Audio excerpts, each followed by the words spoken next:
Bonjour et bienvenue. Alors aujourd'hui, on s'attaque à un vrai monument, un livre qui a touché des millions de gens. Le pouvoir du moment présent d'Eckhart Tolle. Absolument. Un livre qui continue de faire parler. Et notre but, ça va être de creuser un peu. La promesse du livre, elle est immense, mettre fin à notre propre souffrance. La question c'est, est-ce que c'est une utopie spirituelle ou un guide vraiment pratique pour nous aujourd'hui? Ah, mais c'est exactement la bonne question.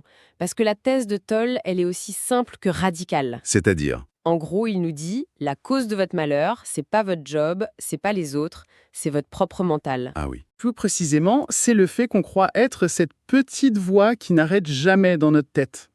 Et il nous propose de découvrir ce qu'il appelle l'être, une conscience bien plus profonde, qui est juste étouffée par tout ce bruit. D'ailleurs, il commence avec une image pour illustrer ça, une image très forte. Oui, celle du mendiant. C'est ça, le mendiant qui passe 30 ans assis sur une caisse sans savoir qu'elle est remplie d'or. La métaphore est limpide, quoi. On cherche le bonheur à l'extérieur. Alors que le trésor, cette joie de l'être, serait déjà là, en nous. Mais alors, si c'est si simple, pourquoi est-ce qu'on ne le voit pas? Parce qu'on est comme hypnotisé par notre mental. L'obstacle numéro 1, c'est notre identification totale à lui.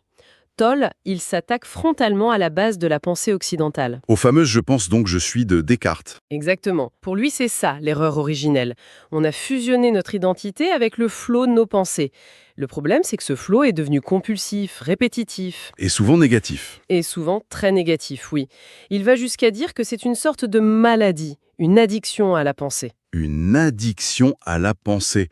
Ouais, c'est une formule choc quand même. Mais en même temps, mes pensées, c'est un peu ce qui fait ce que je suis, non? Mes souvenirs, mes ambitions. Si je ne suis pas ça, je suis quoi? Ça fait un peu peur comme idée. C'est la peur de base de l'ego, ça. Mais attention, Toll ne dit pas qu'il faut arrêter de penser. La pensée, c'est un outil formidable, indispensable. D'accord. Ce qu'il vise, c'est la pensée involontaire. Ce monologue intérieur qui juge, qui s'inquiète, qui rumine. Il l'appelle le bourreau dans la tête. Le bourreau dans la tête. J'aime bien l'image. C'est ça, celui qui nous critique sans arrêt et qui nous pompe toute notre énergie. Le but, c'est pas de tuer la pensée, mais de s'en détacher pour qu'elle redevienne un simple outil. Bon, d'accord. Alors concrètement, comment on fait pour se libérer de ce Wiemand? De ce bourreau, hein? On peut pas juste appuyer sur un bouton off, hein? Non. La première étape, et c'est la plus importante, c'est ce qu'il appelle observer le penseur. Observer le penseur. L'idée, c'est de devenir un témoin de ses propres pensées, d'écouter cette voix dans sa tête comme si on écoutait la voix de quelqu'un d'autre, sans juger, juste observer. Juste être là et écouter le blabla intérieur. Voilà. Et le simple fait de faire ça, ça crée une distance. On réalise qu'il y a la pensée, d'un côté, et de l'autre, il y a moi, celui qui est conscient de la pensée. Et c'est cette prise de conscience qui est le début de la libération. Ah, d'accord. Donc la pensée perd son pouvoir parce qu'on ne s'identifie plus à elle. Elle n'est plus moi, elle devient juste une pensée. C'est exactement ça. D'accord, donc ça c'est pour l'agitation de tous les jours, on va dire. Mais qu'en est-il des vraies grandes douleurs? Celles qui viennent du passé, qui nous hantent, la tristesse, le ressentiment. Il a une théorie très spécifique là-dessus, non? Absolument. Et là, il introduit un concept vraiment central, le corps de souffrance. Le corps de souffrance. Ah oui, rien que le nom est assez évocateur. Ça sonne presque comme une créature qui vit en nous. C'est un peu ça. Il le décrit comme un champ d'énergie négative, presque une entité psychique composée de toutes les émotions douloureuses de notre passé qu'on n'a pas digérées. Toutes les colères, les peines. Chaque humiliation, chaque tristesse qui n'a pas été pleinement vécue, elle laisse un résidu d'énergie. Et l'ensemble de ces résidus, ça forme ce corps de souffrance. La plupart du temps, il est en sommeil, mais il se réveille. Et quand il se réveille, qu'est-ce qui se passe? J'imagine que c'est le moment où, sans raison, on devient super irritable ou on est submergé par la mélancolie. Exactement, ça peut être déclenché par une petite remarque, un souvenir, n'importe quoi. Et une fois qu'il est activé, le corps de souffrance, il veut survivre. Et sa nourriture, c'est quoi? Plus de souffrance, j'imagine. Plus de souffrance. Il se nourrit de tout ce qui a la même énergie que lui. Donc il va prendre le contrôle de nos pensées pour les rendre très négatives. Et il va nous pousser à créer des disputes, des conflits pour se nourrir de la réaction des autres. C'est lui qui adore le mélodrame. C'est fascinant comme idée, mais attends, est-ce que ça ne risque pas de devenir une excuse? Tu vois le genre, après une dispute, dire « Ah, désolé, c'était pas moi, c'était mon corps de souffrance ». C'est une excellente question parce que c'est un vrai piège. Mais pour Tollé, c'est tout l'inverse. Nommer le corps de souffrance, ce n'est pas se déresponsabiliser, c'est au contraire une prise de responsabilité. L'idée, c'est pas de dire c'est pas ma faute, mais plutôt je reconnais cette vieille douleur en moi et je choisis de ne plus m'identifier à elle. D'accord. Et la solution, c'est pas de lutter contre. Surtout pas. C'est de l'observer avec une attention intense, de sentir l'émotion dans le corps sans la laisser monter à la tête et devenir une histoire qu'on se raconte.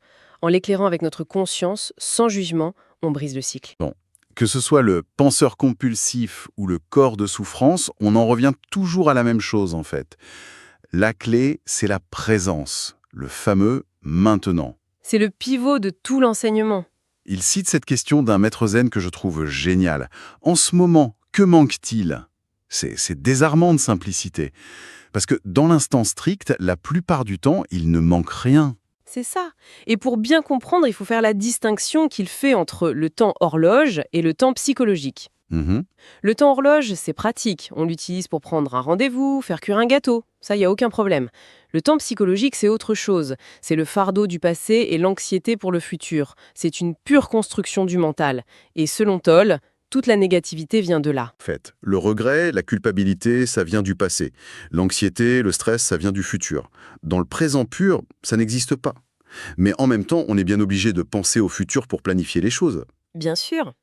La clé, c'est d'utiliser le temps horloge pour planifier, puis de revenir à une attention pleine sur ce qu'on fait maintenant. On se fixe un objectif, mais notre attention doit être sur le pas qu'on est en train de faire. La plupart des gens font l'inverse. Leur esprit est à 90% dans le futur et le présent est juste un obstacle à franchir pour y arriver. Et c'est ça qui crée le stress. C'est ça qui crée le stress et ce sentiment de n'être jamais vraiment arrivé. Comment on peut s'entraîner à muscler cette présence au quotidien? Parce que notre cerveau, il est quand même câblé pour être sur pilote automatique. Il suggère des pratiques toutes simples. Le but est juste de casser le pilote automatique. Par exemple, en se lavant les mains, au lieu de déjà penser à la suite, porter son attention sur la sensation de l'eau, l'odeur du savon. En montant un escalier, sentir chaque marche. Voilà, ce sont des micro-ancrages dans le présent. Je comprends le principe, mais soyons honnêtes, qui fait vraiment ça? Ça semble contre-intuitif. On a besoin de notre pilote automatique pour gérer la vie de tous les jours. Est-ce que cette pleine conscience permanente, c'est pas une lutte épuisante? On pourrait le croire, mais Toll soutient l'inverse. Ce qui est épuisant, c'est le bruit mental constant. La présence, elle, est régénératrice. Et elle n'est pas inefficace, au contraire. Ah bon? Il cite une enquête faite auprès de grands scientifiques, Einstein inclus, qui ont tous dit que leurs plus grandes idées créatives ne venaient pas d'un effort mental acharné, mais qu'elles survenaient dans des moments de calme, de non-pensée. La vraie intelligence, elle n'émerge pas du bruit, mais de l'espace de silence qu'il y a derrière. Ok, c'est un argument de poids. Alors, appliquons ça au domaine, je pense, le plus compliqué pour tout le monde, les relations humaines. Le test ultime? C'est ça. C'est bien de trouver la paix tout seul dans son coin, mais qu'est-ce qui se passe quand on met une autre personne dans l'équation, avec son propre bruit mental et son propre corps de souffrance? C'est là que la pratique devient la plus difficile, mais aussi la plus belle. Selon Tollé, tant qu'on est identifié à notre mental, la plupart de nos relations sont dysfonctionnelles. Ah oui, carrément. Oui, parce qu'elles sont basées sur l'ego. On ne voit pas vraiment l'autre, on voit une projection de nos besoins, de nos manques. C'est pour ça qu'elles oscillent si souvent entre l'amour fou et la haine, le plaisir et la souffrance. Ça sonne douloureusement vrai. Cette dynamique où on attend de l'autre qu'il nous complète, qu'il comble un vide en nous. Au début, ça marche, et puis... Et puis, inévitablement, le partenaire redevient lui-même et on lui en veut de plus correspondre à l'image qu'on s'était faite. Les vieilles peurs, le sentiment de manque refont surface. Et là, on accuse l'autre.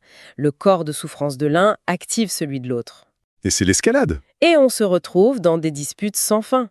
C'est un tableau assez sombre.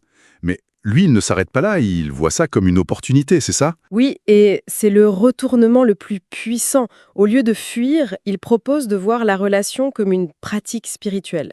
Chaque conflit, chaque moment de folie, ce n'est pas un échec, mais une chance de mettre en lumière ce qui était inconscient en nous. Ok, donnons un exemple concret.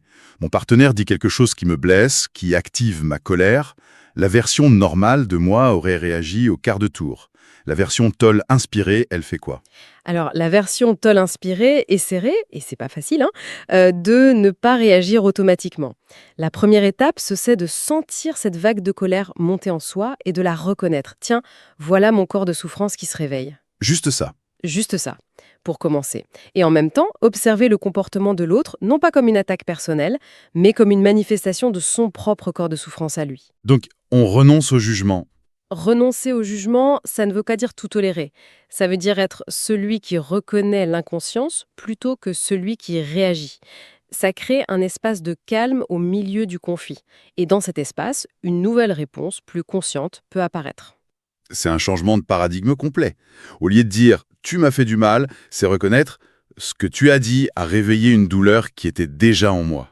C'est ça, ça demande un courage immense, mais c'est ce qui peut transformer une relation de dépendance en une véritable relation consciente. Alors, pour en revenir à notre question du début, si on résume ce parcours, on a l'impression que la promesse de Tolle, c'est pas une recette miracle, c'est une invitation à une transformation radicale de notre identité en fait. Tout à fait.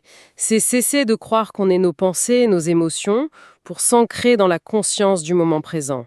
Ce n'est pas une fuite du monde, mais une nouvelle façon d'y agir. À partir d'un état de présence et non plus de réactivité. C'est exactement ça. La paix n'est pas un objectif à atteindre un jour, quand tous nos problèmes seront réglés. C'est notre état naturel, qui est là, maintenant, juste sous le bruit mental. Il s'agit simplement de le redécouvrir. Et pour finir, il y a cette citation de lui, un peu énigmatique, mais qui, je trouve, résume tout ce voyage intérieur. Il dit « Le secret de la vie, c'est de mourir avant de mourir et de découvrir que la mort n'existe pas. » Ce n'est pas une pensée morbide, mais l'idée de laisser mourir notre identification à l'ego pour découvrir la nature intemporelle de la conscience que nous sommes. Vraiment, un sacré programme.